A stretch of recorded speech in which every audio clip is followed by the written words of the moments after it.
जय जगन्नाथ। नमस्कार प्रिय दर्शक बंधु, मु ज्योतिष आचार्य प्रमोद कुमार पंडा आपण मानक स्वागत करुच्ची आपण मानकर प्रिय चैनल रंग बिरंग चैनल को।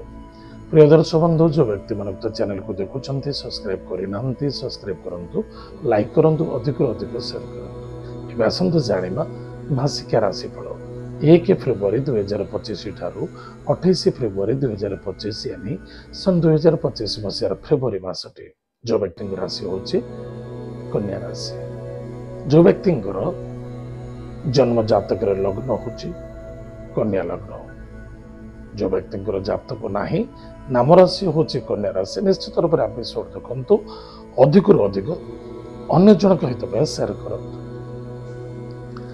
प्रिय दर्शक बंधु, आज हम जाना मासिक राशिफल, विशेषकर मासिक राशिफल जो देखा जाए सूर्य को भित्ति कर सूर्य राशि अनुसार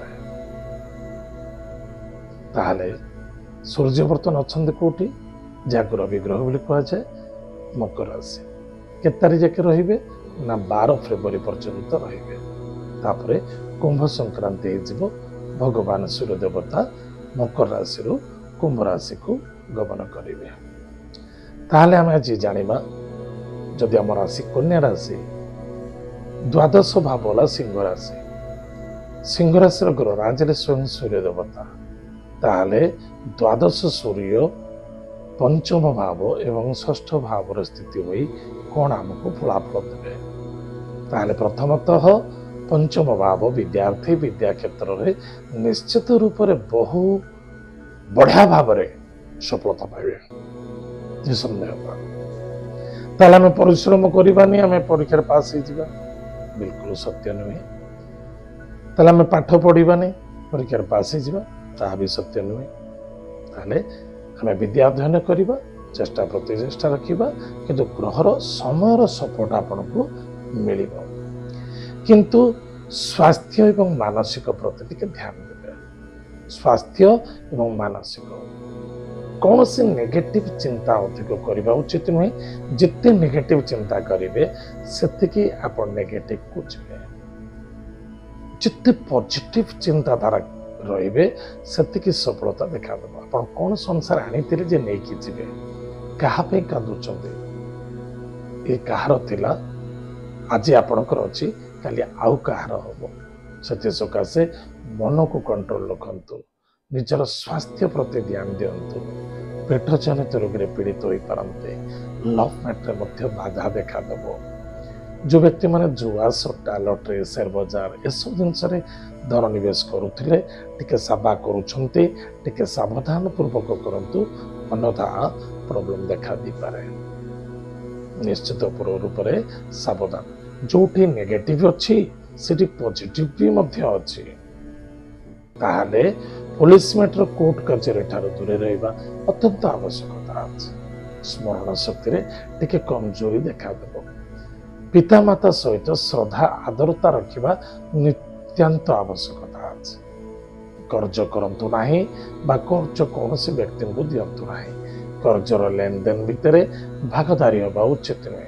जदि कौन से व्यक्ति को आप कर्ज देते बिल्कुल आर्गुमेंट करंतुनी, श्रद्धापूर्वक प्राप्ति करने को चेष्टा करंतु। जो स्थान रे आपण कर्म करुछंती कर्म क्षेत्र प्रति यथेष्ट ध्यान देवा आवश्यकता अछि। निज कर्म प्रति निजे दायित्वपूर्ण होई कार्य करबा अत्यंत आवश्यकता अछि।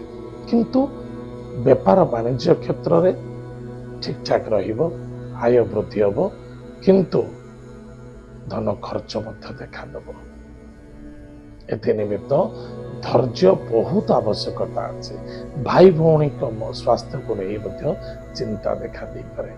माता पिता भगिनी भाई एमानक सहित श्रद्धा आदरता रखिबा अत्यंत आवश्यकता अछि। किछि मेडिकल खर्च मध्य देखा दउछि, सावधान रहिबे। राजजनित जो माने राजकार्य अछंती, राजनीति क्षेत्र अच्छे से यथेष्ट फलप्रद देखा देव। रवि बुध शनि षष्ठ भाव कौन से पिला चाहूँगी जे कि गवर्नमेंट जॉब करने निश्चित रूप से गवर्नमेंट जॉब रे सफलता देखा देव। आपणकर बुद्धि, आपणकर विद्या, आपणकर अनुभव, आपणकर परिश्रम ନିଶ୍ଚିତ ରୂପରେ ସାର୍ଥକତା ଦେଖାଦେବ।